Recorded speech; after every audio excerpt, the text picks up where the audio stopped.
Most people think the way to make money is to learn a skill, work hard, and eventually get paid for the value they create. That sounds logical, it sounds fair, but if you look closely at the internet today, something strange starts to appear.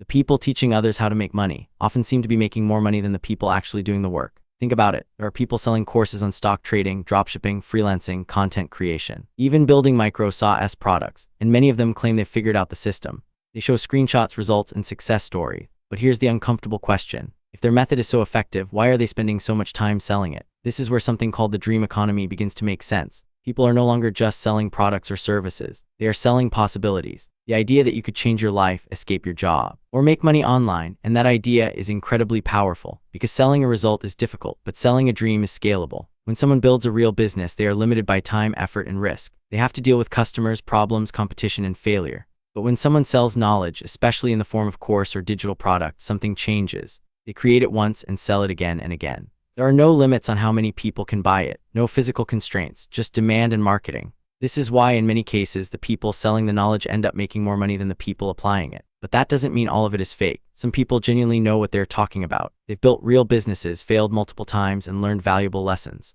For them, teaching becomes a second layer of income, a way to scale what they already know. The problem is you can't always tell who is real and who is not, because in the online world, perception is everything. Someone who understands marketing, storytelling, and psychology can appear far more successful than they actually are. They know how to present results, how to create urgency, and how to make their offer feel like an opportunity you don't want to miss. And once people start buying, something interesting happens. Social proof kicks in. More people trust it, more people join.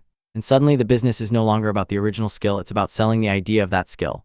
At the same time, the people who actually try to implement these ideas often face a completely different reality. It takes time, it takes consistency. Most people don't see results immediately. Some fail, some quit, and very few reach the level of success they imagined when they first bought in. So you end up with two very different paths. One where people are doing the work, struggling, learning, and slowly growing.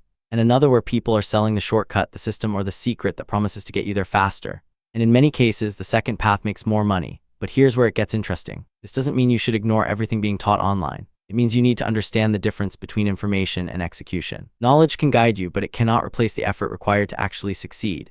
The real danger is not that people are selling knowledge. The real danger is believing that buying knowledge is the same as building something, because it's not. At the end of the day, the internet has created a new kind of economy, one where attention, perception, and storytelling can sometimes be more valuable than the skill itself. And that leads to one uncomfortable question. Are people getting rich by creating real value or by selling the idea of it?